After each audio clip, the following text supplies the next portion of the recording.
really why I asked for the sticks, because you can just get them up on the desktop, and then you just click onto it.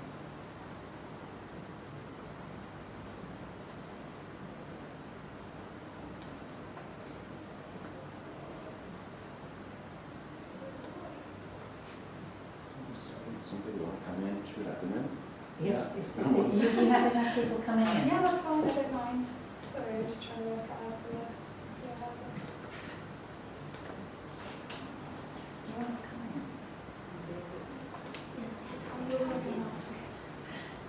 Everyone after each other. There's been problems trying to system. Do you want to go now? Yes, please. Do you have sticks, or is it on your email? I've got mine on a stick. Mine's on my actually email on account. Thank you so much. This is my straightforward. Say it again.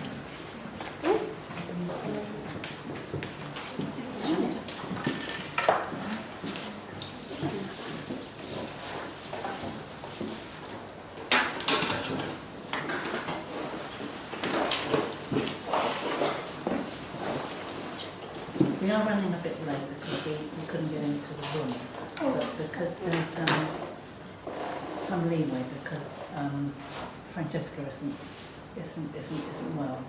We should all finish at roughly the same time as we intended to, but I do still stick to your times, please. Thank you.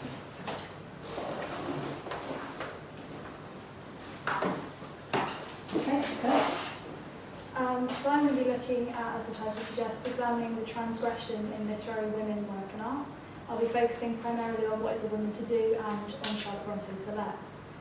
So throughout this presentation, I'm going to attempt to explore the ways in which the women and the literature of the 1800s challenged accepted standards of femininity, drawing upon both extracts from the core text and looking at Villette, as I said. So in the 1800s, one of the most discussed and critiqued subjects was that of female authors. Many critics denounced the value of educating women in areas which are almost universally perceived to be more masculine pursuits, arguing that a woman's weaker nervous system was not built to take the strain of the more intensive male subjects. Certain topics, as Helen Gardner describes in her 1890 essay, The Immoral Essence of Women in Literature, which is in section 4 of Kyriaki's book, were wholly outside the pale of decent literature and unfit for delicate nerves and sensitive morals. Women writers were encouraged, when encouraged to write at all, to focus on lesser topics, rather than to attempt the deeper social commentary or moral feeling expressed by male authors.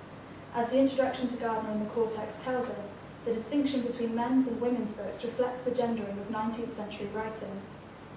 Gardner continues to encourage her female contemporaries to find their own voice in writing outside patriarchal discourse, describing the way in which Harriet Beecher Stowe was sharply admonished to keep off the masculine preserve, and, above all, to use a little more judgment in her choice of subjects if she must attempt man's work. This concept of writing as man's work is one which was largely adopted by the patriarchal society of the era, and as such, female authorship was seen as a distasteful and unladylike propensity. I'm aware that there's a double D and that shouldn't be there, I'm sorry.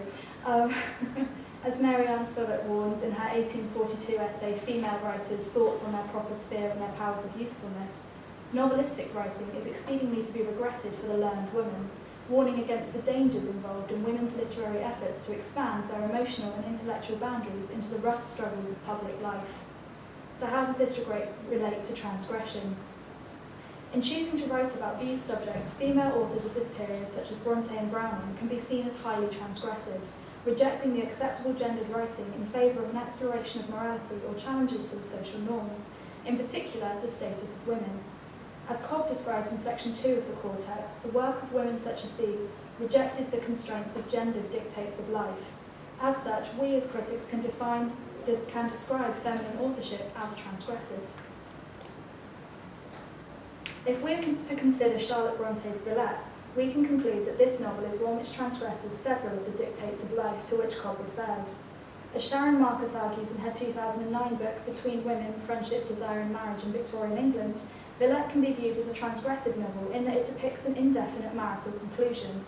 What I mean by this is that in contrast to, say, Jane Eyre, in which the final chapter of the novel features the protagonist Jane declaring, "Reader, I married him," tying up all the loose ends, establishing Jane firmly in her accepted and indeed expected social position as a married woman, Villette's heroine Lucy Snow never reveals a certain final position. At the end of Villette, the reader is left uncertain as to the fate of Lucy, or indeed the fate of Monsieur Paul, although Lucy, in her usual ambiguous manner, declares, "Let it be theirs to conceive the delight of joy born again fresh out of great terror, the rapture of rescue from peril, the wondrous reprieve from dread, the fruition of return. Let them picture union and a happy succeeding life." It's largely assumed that Monsieur Paul drowns in a shipwreck on his return journey, but the ambiguity of the ending led to great protestations from at least two of Bronte's close friends, and so it may be assumed that this uncertainty was highly unusual within literature at the time. In refusing to tie up the loose ends and confining her heroine to an existence within marriage, Bronte produces a novel concerned chiefly with passionate personal integrity and the struggle to preserve an independent spirit in the face of adverse circumstances. In an era preoccupied with not only the woman question, but the concerns as to whether or not a woman should have a husband, this sort of a novel was indeed highly transgressive. Bronte's challenging of accepted marital viewpoints is also present in the way in which her heroine conducts herself. So Marcus describes how, in her final novel, Bronte refuses the self-sustaining economy of female amity, which turns men into objects whom female friends bestow on one another, and replaces it with a vision of the marriage market as a corrosive force which turns friendly gestures into blistering attacks. Lucy's lack of full engagement with the other women within the novel is a feature which Bronte uses in order to demonstrate the way in which the necessity of a marriage turns women into competitors.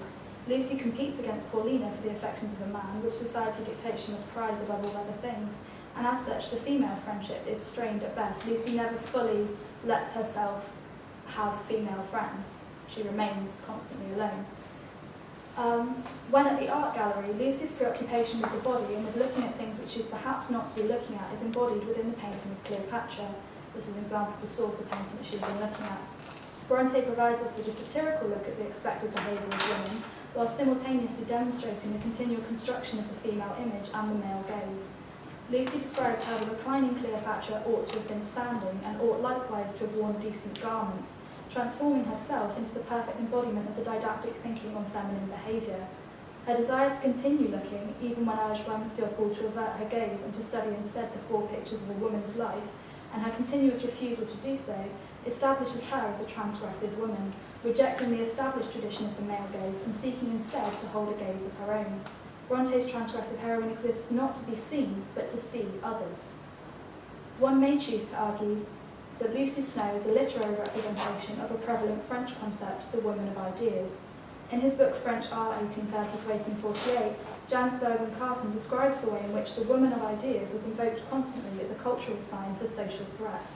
Through creating heroines who think for themselves, indeed those who transgress accepted norms, however unconscious their rebellion may be, and exist as a subversive force, Charlotte Bronte can arguably be viewed as a transgressive female author. When we look at the paradoxical role Lucy plays as an educator of young girls in the ways of acting as a proper lady, we see that however well she appears to play the role required of her as a dutiful woman, her mental and emotional development throughout the novel in response to encounters with art and performance means she becomes a subversive and transgressive force within the system. It's considerably ironic then that she's responsible for the production of the perfect models of femininity. Joseph Allen Boone declares in his 1958 book, Libidinal Currents, Sexuality and the Shaping of Transgression, Lucy so morosely departs from the Victorian definition of womanliness as a relish for femininity. In producing a transgressive heroine who desires to take a traditionally masculine role within her own life, and in writing about such subjects in the manner of a conventional gendered author, Bronte's Villette provides an excellent example of the ways in which she may be considered transgressive. Finally, I'd like to show you this painting by Edward Burne-Jones. It's called Pygmalion and Galatea and The Heart Desires. Produced between 1875 and 78, the painting was the first in a series of 4. They were repainted. Originally they were a lot darker than this, they've got brighter colours now. And tells the story of Pygmalion, who's the sculptor of Cyprus. Within this painting we can see Pygmalion pondering his life. He's decided to remain celibate in disgust at the debauched women that he saw all around him. The statues are supposed to echo the women who are peeking in at the doorway, and all 5 are supposed to appear unself-conscious and fluid. The statues are supposed to mirror 3 of the 5 charities. They're minor goddesses of charm, beauty, nature, human creativity and fertility. We can draw several conclusions about the way in which women were supposed to behave from this image. Pygmalion's pondering the ideal woman and seeking to produce a sculpture of her, and the concept of these virtues is clearly very important. Women are expected to uphold these standards. The way in which the real women are sidelined and shunned by the sculptor suggests that they fall short of these expectations, and this, coupled with the way in which the story of Pygmalion suggests that he was disgusted by the women around him, leads to the assumption that what we can see within this painting is, at least to some extent, a portrayal of transgressive women versus perfection. This is evocative of the sort of paintings Lucy's forced to look at in the gallery, those of the women carrying out their female duties. She'd probably be familiar with the charities, and suggests that to give in to desire is to become a transgressive female.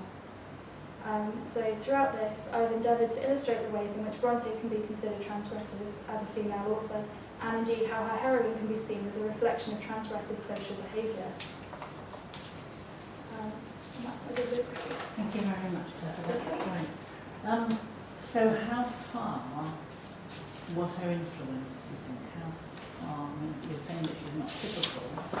I think it was quite extensive as an influence in that it caused such an outcry, and she was such a well-established author anyway. Obviously this Villette was her final book and everything, but I think that a lot of women, and particularly women authors, would have seen her as sort of paving the way for them to continue with what she's doing, to have a female heroine who doesn't necessarily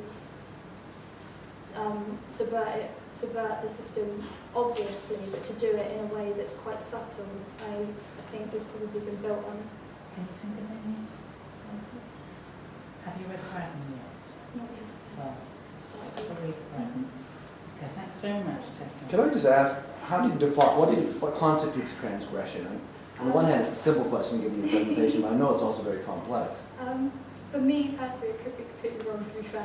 I would say that transgression is to go against the accepted norms of society. To transgress is almost an uncertain rule. You don't necessarily have to be stated, it's not overtly stated that this is the way you should behave.